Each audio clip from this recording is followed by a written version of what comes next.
Bonjour et bienvenue à tout le monde. Bienvenue à tous pour ce nouveau culte en ligne, tourné ici dans les locaux de l'Église. Alors, en ce jour de fête des Pères, je pensais à ces paroles de Jésus que l'on retrouve dans Matthieu 6, verset 26. Jésus nous dit « Regardez les oiseaux du ciel, ils ne sèment ni ne moissonnent, ils n'amassent rien dans les greniers, et votre Père céleste les nourrit. Ne valez-vous pas beaucoup plus qu'eux ?» C'est Jésus qui nous demande ça, et il nous parle de notre Père. Et il nous invite à la fois à observer la nature, et tout en se faisant à réaliser à quel point nous sommes précieux aux yeux de Dieu, notre Père. Et nous pouvons également lui confier entièrement notre vie et mettre de côté nos soucis, en regardant l'insouciance des oiseaux et de la nature, qui se mue, qui est tout entièrement dirigée par Dieu. Et dans ce même aspect, je vous invite pour commencer ce culte à regarder ensemble un cadeau qui nous vient de la famille Lagarde et qui parle justement des différents attributs de Dieu que l'on retrouve dans la Bible.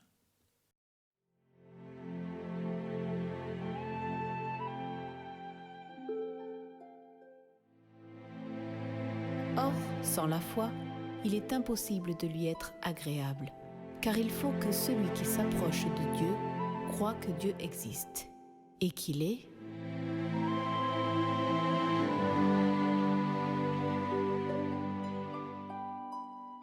Il est Elohim, Dieu juge créateur. Yahweh, Seigneur Jéhovah.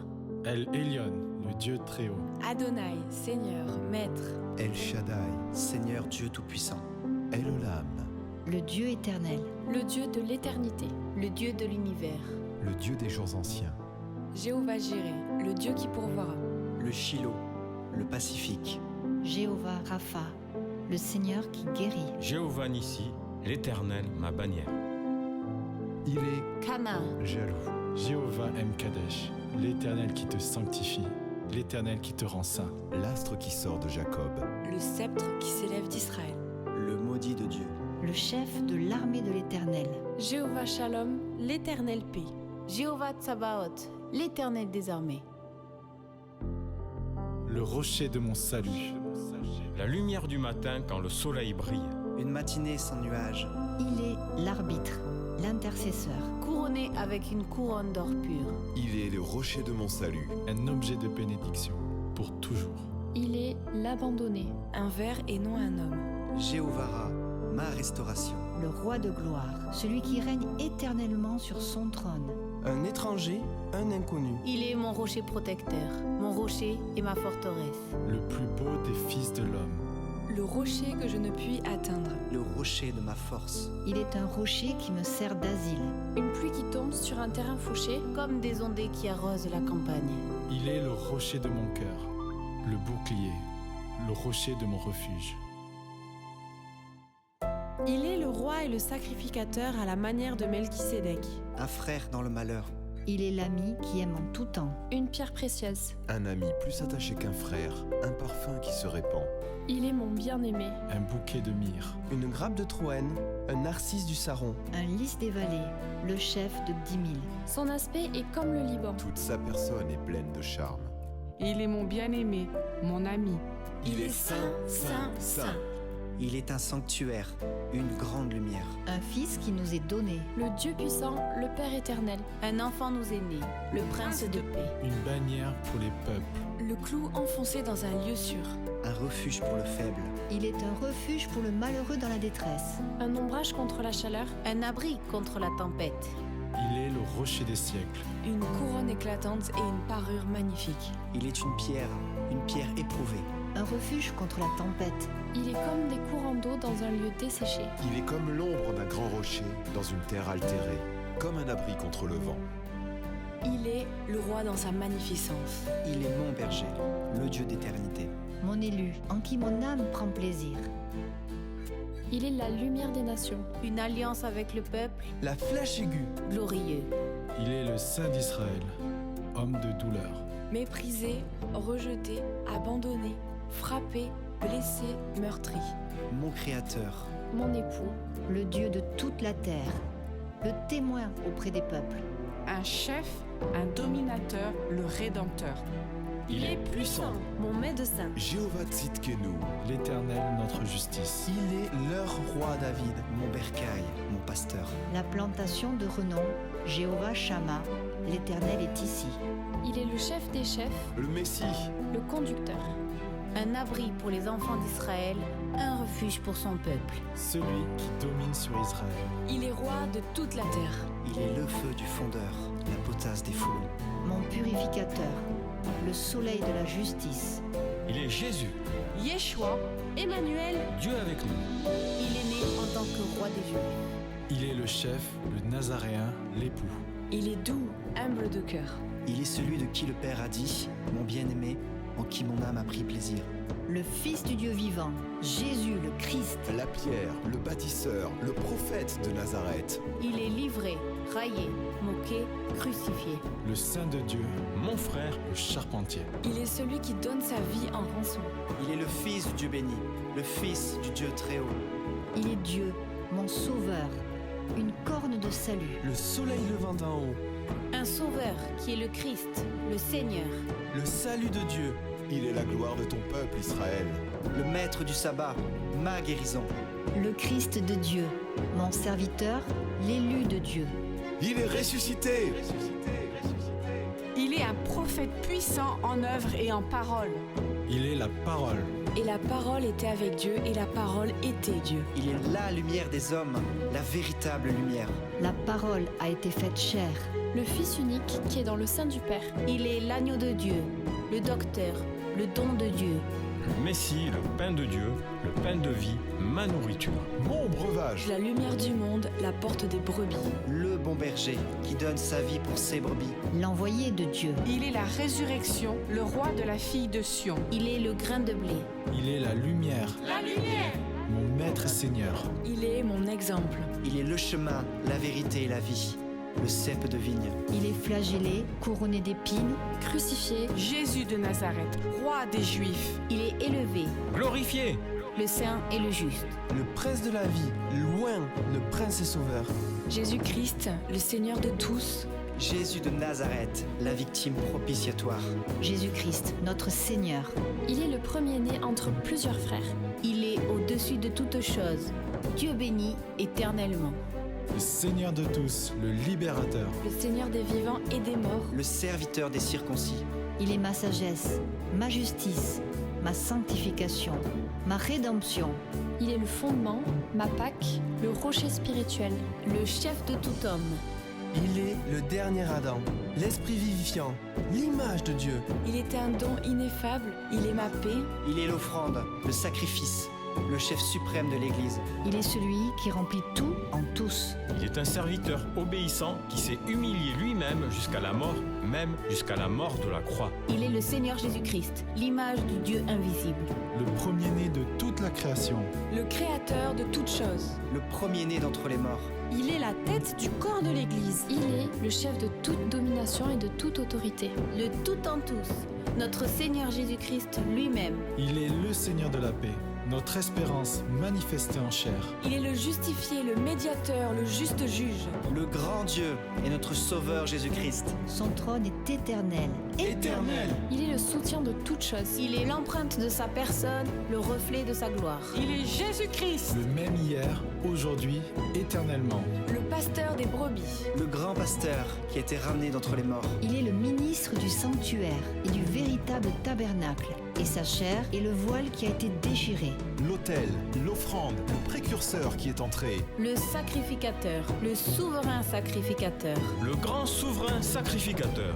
L'intercesseur, le garant, le testateur. Le prince du salut. Le chef et le consommateur de la foi. Il est le roi de justice, le roi de paix. Il est couronné de gloire et d'honneur. Il est le tenté, le miséricordieux, le fidèle. Il est saint, innocent, sans souillure, le séparé, Il est la perfection.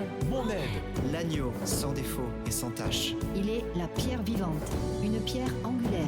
Il est une pierre précieuse, sans péché, injurié. Le souverain pasteur qui paraîtra. L'étoile du matin, mon sauveur. Il est la parole de vie.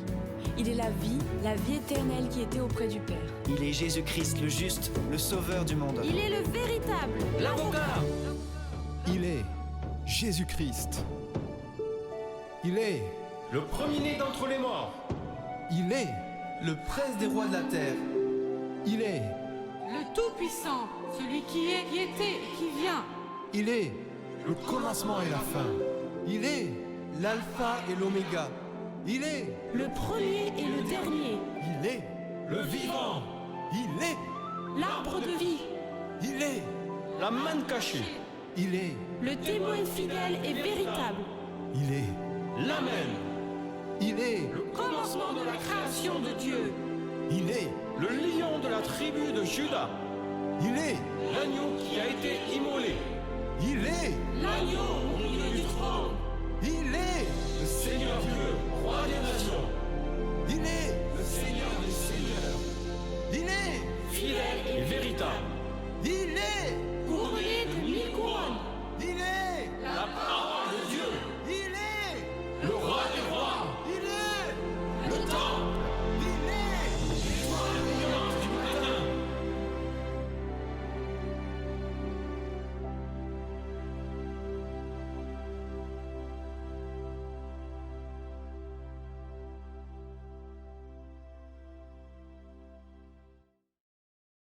Merci, vraiment, merci à toute la famille Lagarde au sens élargi pour cette participation. Et on a vraiment pu mieux réaliser la grandeur de Dieu, la richesse de tout ce qui peut représenter pour nous ses enfants. Et dans ce même sens, je vous propose tout d'abord de continuer ce moment de culte en priant. Seigneur, merci pour ces moments, merci de nous rassembler ensemble. Et je te demande de diriger toutes choses, que ce soit les moments de louange, les moments de partage.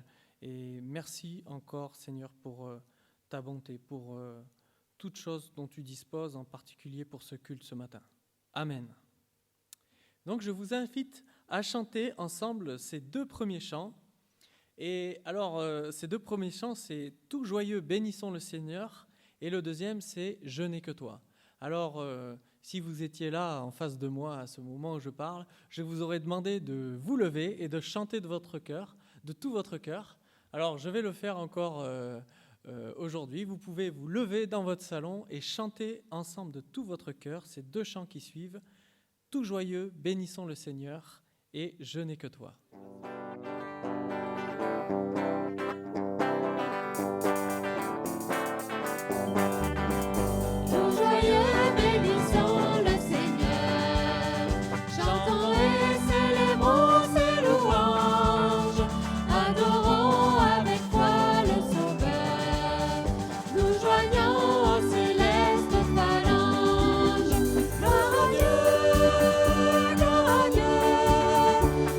Show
Jésus dira plus tard, dans Jean chapitre 3 au verset 1, tout en parlant du Père, il dit « Voyez quel amour le Père nous a témoigné pour que nous soyons appelés enfants de Dieu. » Ainsi, Jésus nous ramène à notre position d'enfant de Dieu, mais par là aussi, il nous rappelle quel est le moyen de devenir son enfant, et c'est à travers Jésus. C'est Jésus qui intercepte, et il est le seul chemin pour nous rendre justes.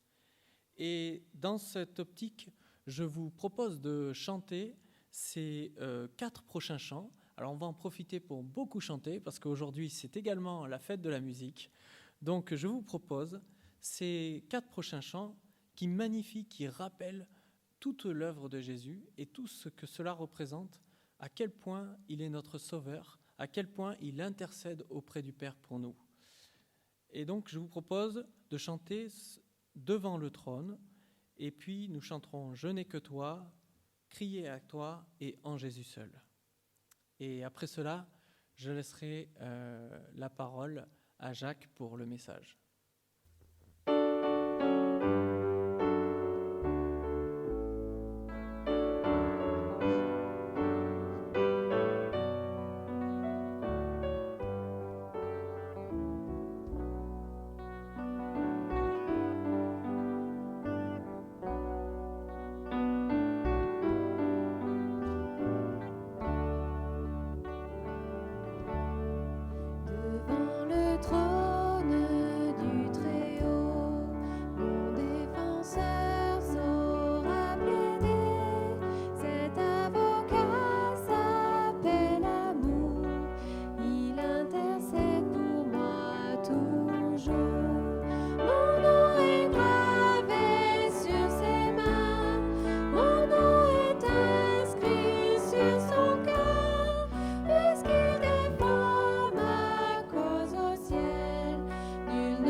Voyez l'agneau ressuscité, il est le roi plein de bonté.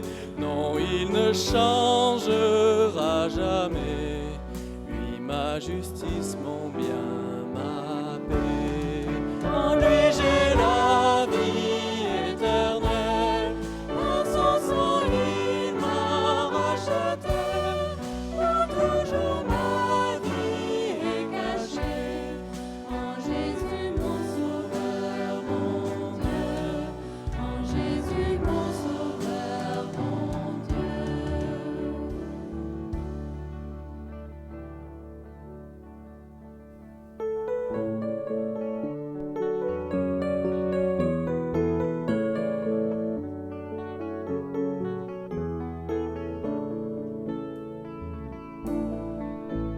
Comme soupire une biche après l'eau d'un ruisseau, moi aussi, ô Seigneur, je soupire après toi. J'ai soif de toi, mon Dieu, d'être là devant toi, de venir dans ton temple, me présenter à toi, pour qu'enfin me reviennent les souvenirs d'antan, où heureux je courais vers ta maison. Je veux crier à toi, plutôt que de me plaindre, je veux compter sur toi, te louer à nouveau. L'espérance et la joie seront dans ta présence. Je veux crier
Jésus seul est mon espoir, lui ma lumière, ma force, mon chant, pierre angulaire, solide rempart, même quand l'orage devient violent. Oh quel amour, oh quelle paix, les luttes cessent, la peur se tait, mon réconfort, mon plus grand bien, dans l'amour du Christ je me tiens. En Jésus seul, Dieu s'est fait chair, dans un enfant, oh quel mystère, ce don d'amour, de sainteté, haï par ceux qu'il vint sauver, jusqu'à la croix il s'est livré, sur lui la colère est tombée, tous mes péchés il les a pris, par l'amour de Jésus je vis. Là dans la tombe il reposait, lumière vaincue par les ténèbres, quel jour glorieux il apparaît, d'entre les morts il se relève, et sur ma vie par sa victoire, le péché perd tout son pouvoir, il est à moi, je suis à lui, racheté par le sang du Christ. Je vis en paix, je meurs sans crainte, gardé par la puissance du Christ, du premier cri au dernier souffle, Jésus est maître de ma vie, les plans des hommes ou du malin ne peuvent m'arracher de sa main, et qu'il revienne ou me rappelle, par la force du Christ je tiendrai. Oh quel amour, oh quelle paix, les luttes cessent, la peur se tait, mon réconfort, mon plus grand bien, dans l'amour du Christ je me tiens.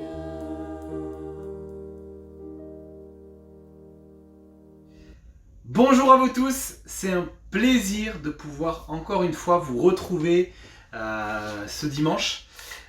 Je souhaite, avant de commencer, souhaiter la bonne fête à tous les papas. Bonne fête à vous, j'espère que vous allez passer de bons moments en famille, que vraiment vous allez pouvoir avoir une relation privilégiée avec vos enfants. Et aujourd'hui on est la fête des pères pour ceux qui ne le savent pas, et je souhaite honorer les papas, mais je souhaite honorer un papa en particulier, et ça va être le thème de mon message de ce matin: la relation avec notre père, la relation avec notre papa. Alors quand je parle de père, quand je parle de papa, je ne parle pas forcément de notre père terrestre, mais je parle de notre Père Céleste. Et on va parler de ça ce matin, de notre relation avec Dieu. Et je suis convaincu que cette thématique, la relation, c'est vraiment une thématique particulière, mais c'est une thématique qui me tient à cœur. Et je crois vraiment que cette thématique est indispensable dans chaque personne qui sont en train de regarder cette vidéo. Voyez-vous, la relation, les relations, c'est quelque chose, on est confronté quotidiennement, on est confronté régulièrement à cette thématique. On peut avoir des relations amicales, on peut avoir des relations familiales, on peut avoir des relations au travail, des relations amoureuses. Vous voyez, toute notre vie, nous allons avoir des relations. Et bien souvent, on va même investir du temps dans ces relations, on va investir de l'énergie dans ces relations, on va investir de l'argent parfois dans ces relations, et on peut même investir notre cœur dans ces relations. Et bien souvent, le temps qu'on va investir, le cœur qu'on va investir, mais tout ça, c'est un but bien précis. C'est un but de construire cette relation. Et le but, c'est justement de construire cette relation, c'est qu'on se sente bien, qu'on trouve un équilibre, et que cette relation soit bonne. Et peut-être que certains d'entre vous ont déjà connu des relations, mais des mauvaises relations. Vous avez investi du temps, vous avez investi de l'énergie, mais voilà, ça s'est fini par des choses chaotiques, par des problèmes, par des choses qui ont pu vous faire du mal. Hein, je ne sais pas si vous avez déjà eu des échecs de relations. Hein, je ne sais pas si vous avez eu des relations où vraiment vous avez mis tout votre cœur et voilà, la relation s'est terminée. Et ce matin, vraiment, je voudrais qu'on parle d'une relation particulière. Cette relation, c'est si tu investis ton temps, si tu investis de l'énergie, ou alors encore mieux, même si tu investis ton cœur dans cette relation, tu ne seras jamais déçu. Au contraire, cette relation est porteuse de vie. Cette relation est porteuse de puissance. Cette relation va t'élever au lieu de t'abaisser. Cette relation va t'apaiser au lieu de te stresser. Cette relation va te donner des richesses célestes au lieu de t'appauvrir. Et ce matin, je voudrais particulièrement du coup qu'on parle de la relation avec Dieu. Alors c'est un thème qui me passionne beaucoup, la relation avec Dieu, mais c'est un thème qui est extrêmement large. On peut dire plein de choses sur la relation avec Dieu. On peut parler par exemple de comment écouter Dieu, de comment parler avec Dieu. Ou alors encore, on peut essayer de voir quelle est la place du Saint-Esprit dans la relation avec Dieu. Ou alors quels sont les bénéfices de la relation avec Dieu. Vous voyez, il y a plein de sujets qu'on pourrait traiter dans ce thème-là, mais ce matin, je n'ai pas à cœur ça. Ce matin, je n'ai pas à cœur de traiter tous ces sujets, mais j'ai à cœur de parler d'autre chose.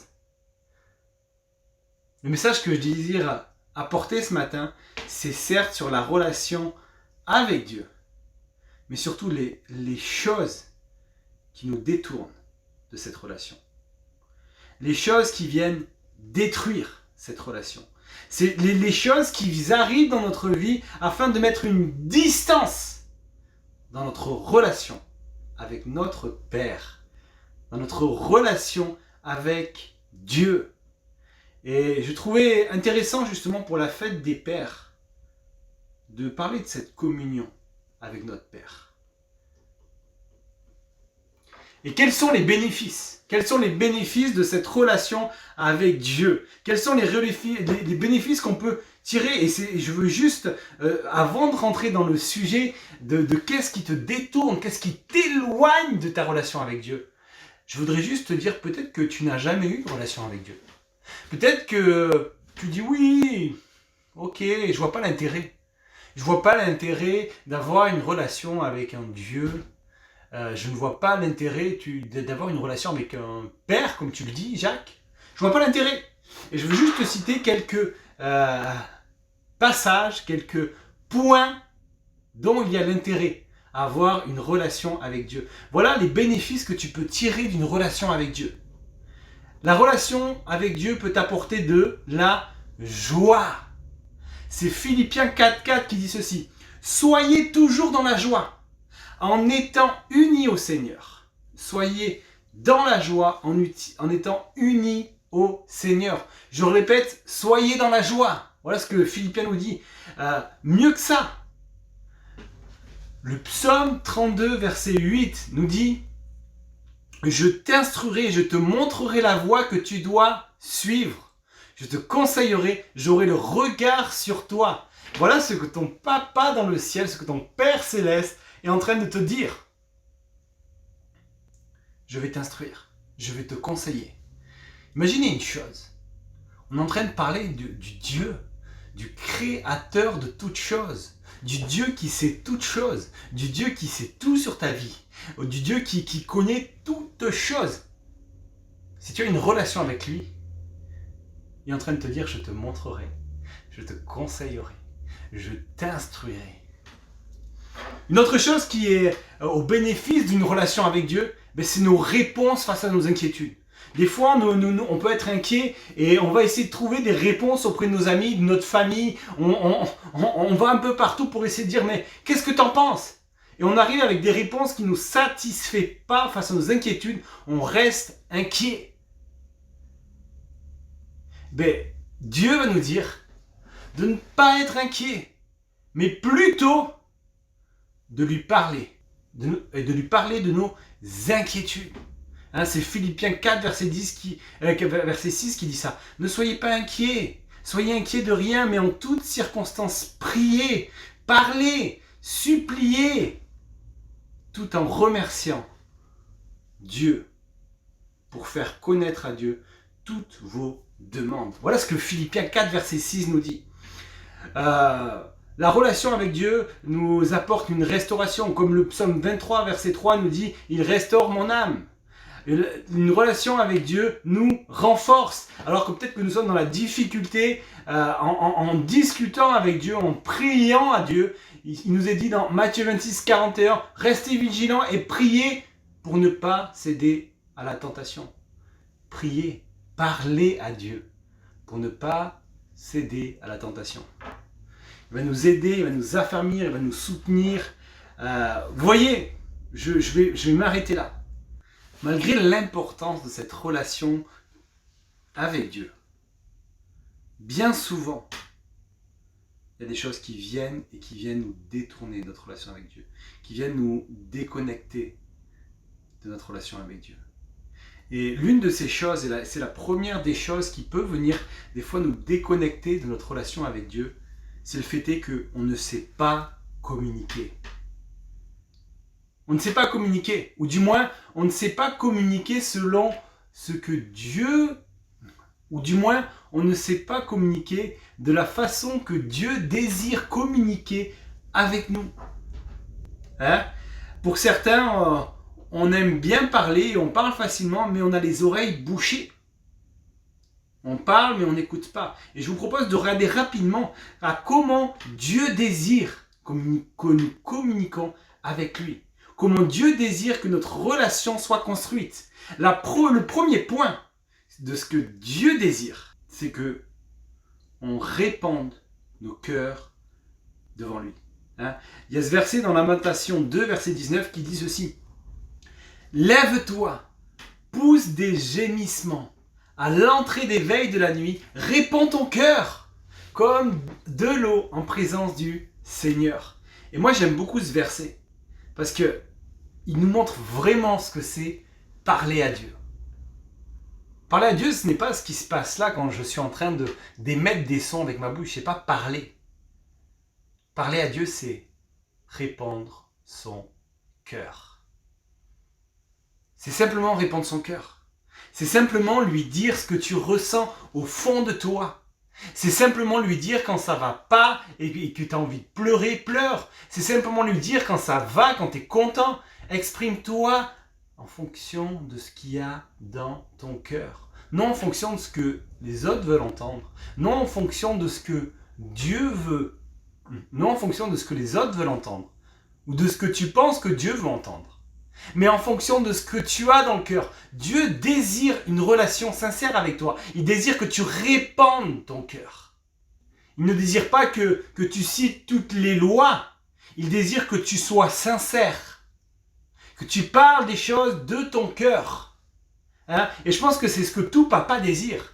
Moi, l'une des choses en tant que papa, ce que je désire et ce que j'ai vraiment envie de développer avec mon fils, c'est de l'intimité. C'est que mon fils puisse me parler avec son cœur. Que plus tard, il me dise des choses telles qu'il les ressent réellement. Et non qu'il me dise des choses parce qu'il a peur de moi ou parce qu'il me dise des choses parce qu'il veut me cacher des choses de moi. Non, je veux que mon fils répande son cœur avec moi et imaginer le Dieu rempli d'amour, d'un amour incommensurable. il désire d'autant plus que tu parles avec ton cœur. Et ça, c'est la façon que Dieu désire qu'on communique. Et le second point que Dieu désire pour nous, c'est qu'on écoute. Ah, c'est facile de parler, hein. Mais écouter, c'est beaucoup plus difficile. Et comment on peut écouter Dieu? Je vous propose de lire un passage qui est très connu, qui se trouve dans Josué 1:8, qui dit que ce livre, la parole de Dieu, la Bible, ne s'éloigne point de ta bouche. Médite-le jour et nuit pour agir fidèlement selon ce qui est écrit. Car c'est alors que tu auras du succès dans tes entreprises, c'est alors que tu réussiras. Ce que Dieu est en train de te dire, c'est, tu vois, tu as la Bible, écoute ce que j'ai à te dire. Écoute ce que j'ai à te dire, lis ce que j'ai à te dire, mais surtout, médite-le. Réfléchis bien à ce que je te dis. D'accord ? Ne fais pas, ok, ça rentre par là et ça sort par l'autre côté. Non, Dieu désire que vraiment nous réfléchissons, que nous pensons vraiment quand Dieu nous parle, ok, qu'est-ce que Dieu veut me dire là ? Et par la suite, agir fidèlement. C'est ça que Dieu nous demande. Il demande de méditer et par la suite, il demande d'agir. Et c'est alors que si on suit les conseils de Dieu, et c'est alors que si on écoute ce que Dieu a à nous dire et qu'on agit selon ce que Dieu a à nous dire, eh bien, on réussira. Parce qu'on a un papa, un Père céleste, qui connaît toutes choses et qui veut notre bien.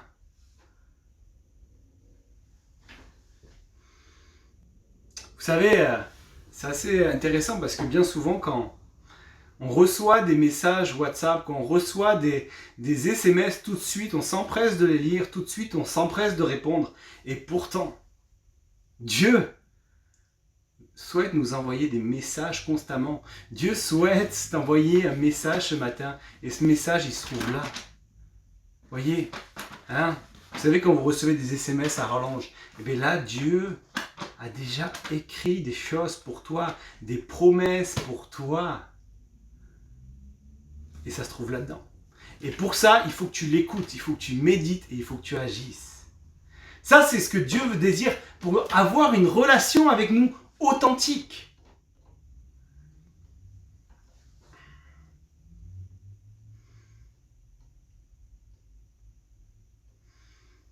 L'une des choses qui nous détourne d'une relation authentique avec Dieu, c'est tout simplement les distractions ou alors les priorités dans nos vies. Vous savez, l'une des distractions aujourd'hui pour beaucoup de jeunes, mais aussi je crois que pour beaucoup d'adultes, c'est le téléphone. C'est le téléphone. Il y a des statistiques qui sont ahurissantes. Ahurissant quand on voit un peu l'impact que le téléphone a. En moyenne, un Français consulte son téléphone 27 fois par jour.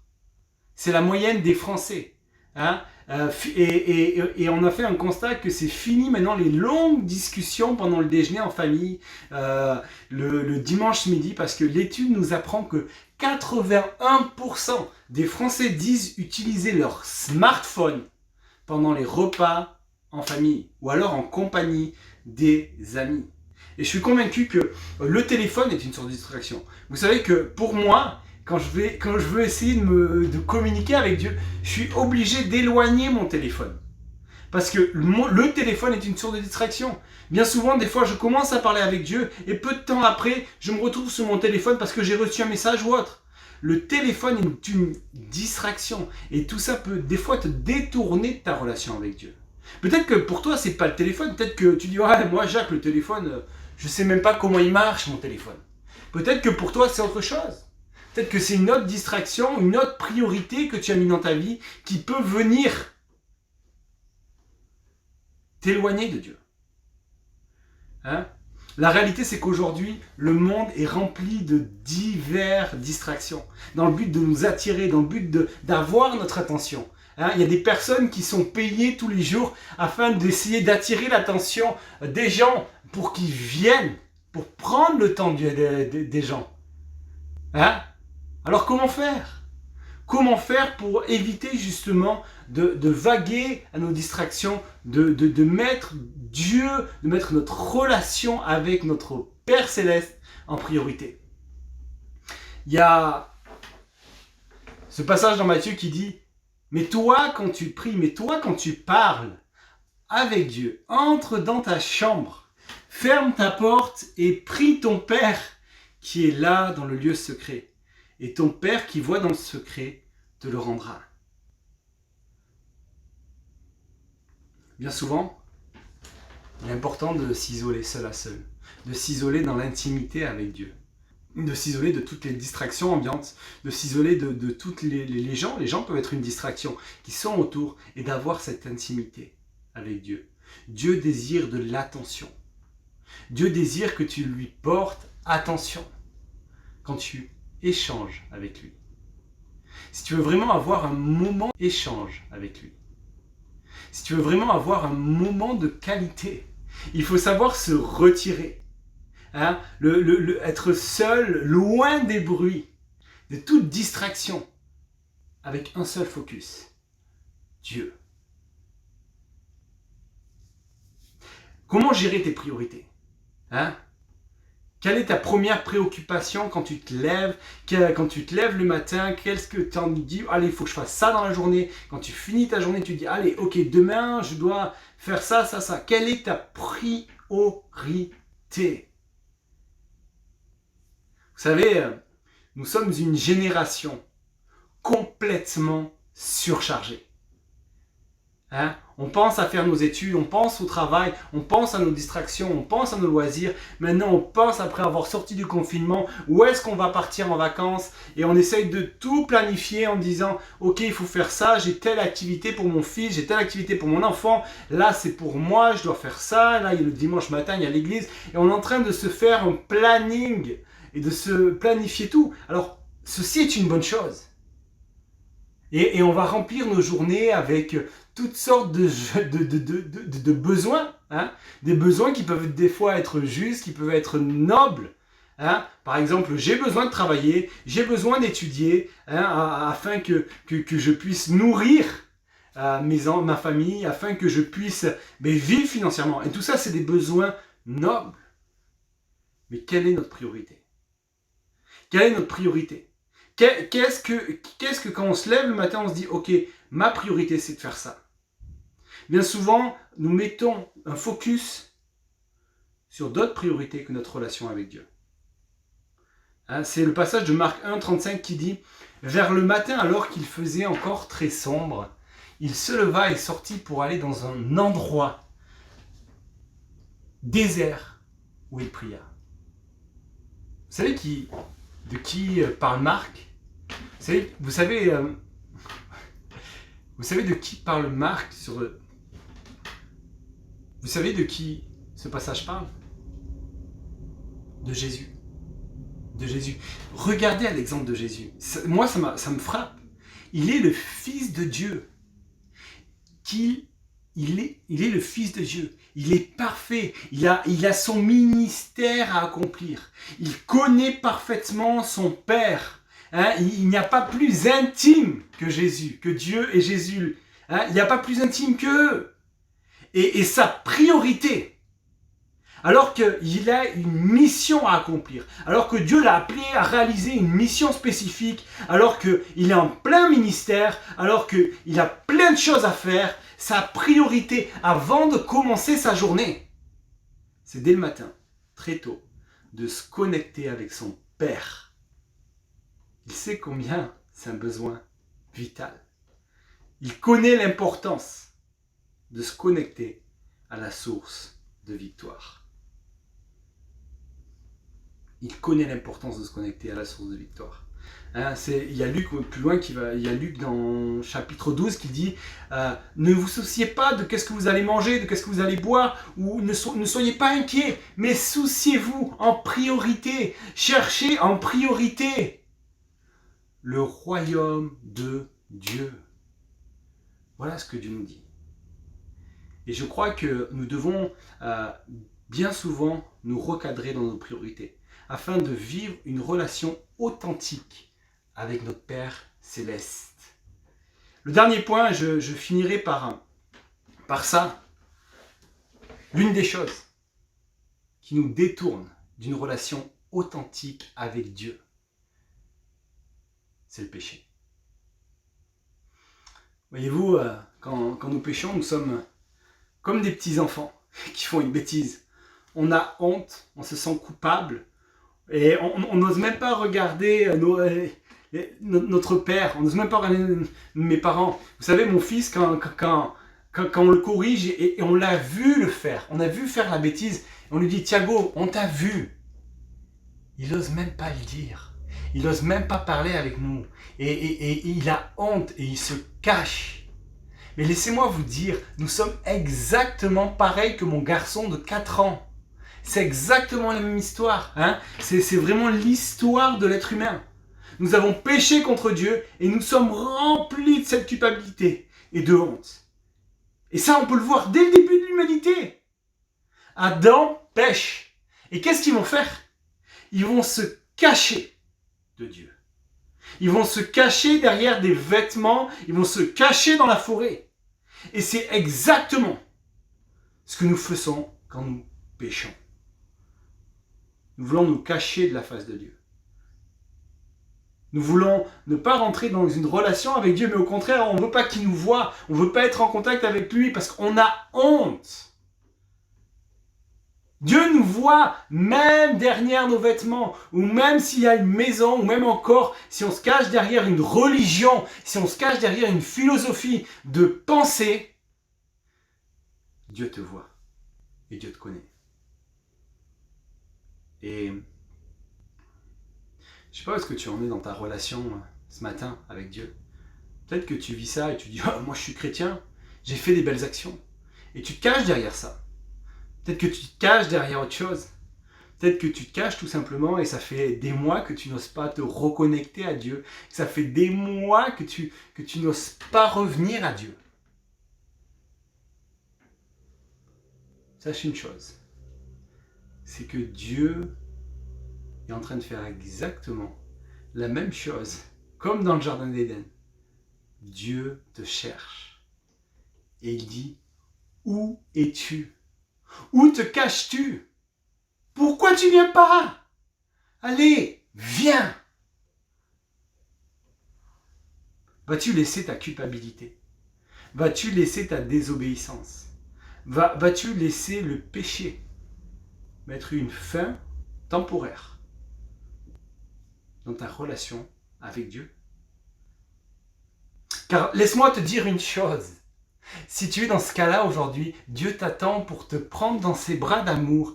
Et si tu lui demandes pardon, il est prêt à te pardonner. Il est prêt à te restaurer. Il est prêt à toute sa colère qu'il peut avoir. Parce que tu as fait une faute. Il a déjà mis au pied de Jésus. Jésus l'a déjà pris sur lui. Il a dit, ok, ce que tu as fait, c'est pas bien. Mais il a envoyé son fils pour pouvoir avoir une relation avec toi.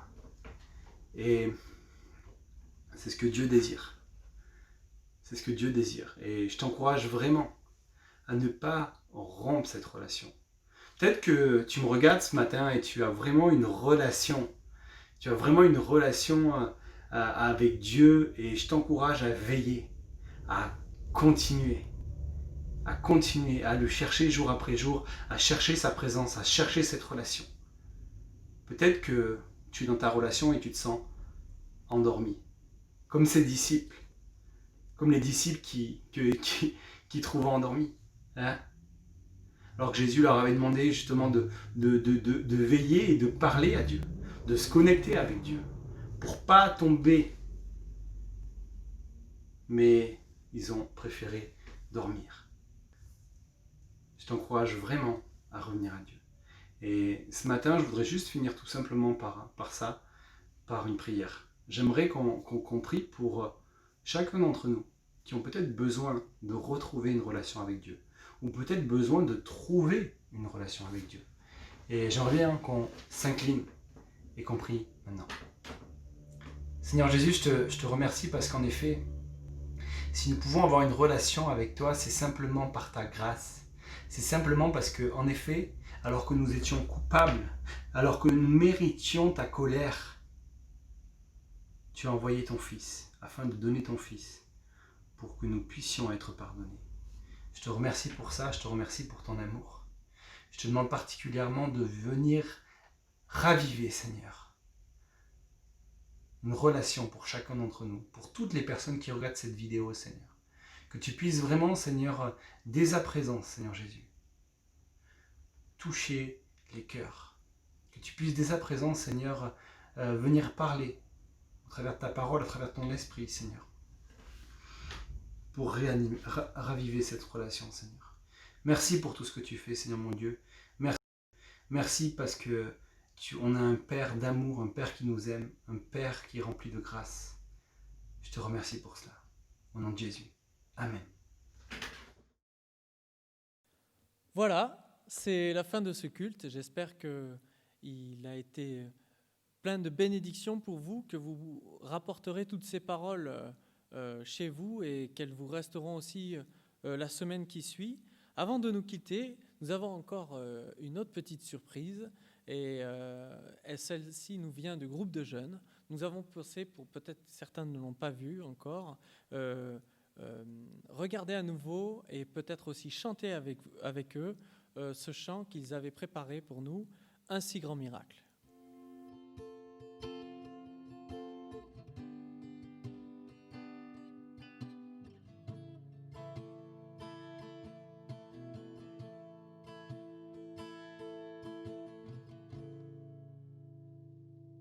Dieu, quel amour pour moi, quelle patience, tu as conduit vers toi mon ignorance.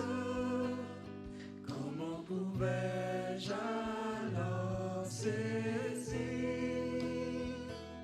ce que ton cœur voulait m'offrir? Un si grand miracle, un don si précieux, ta mort à la Pâque nous ouvre les yeux.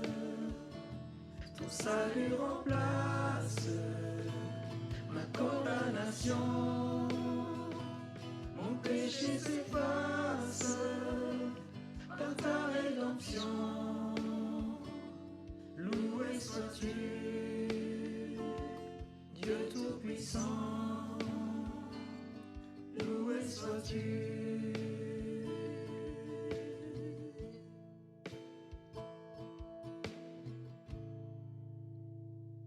Ce don si merveilleux, comment le vivre sans le répandre à ceux que tu veux suivre sur les chemins où il s'égare, loin de la vie et de l'espoir. Un si grand miracle, un don si précieux, ta mort à la Pâque nous ouvre les yeux. Ton salut remplace ma condamnation, mon péché s'efface par ta rédemption. Loué sois-tu, Dieu Tout-Puissant, loué sois-tu.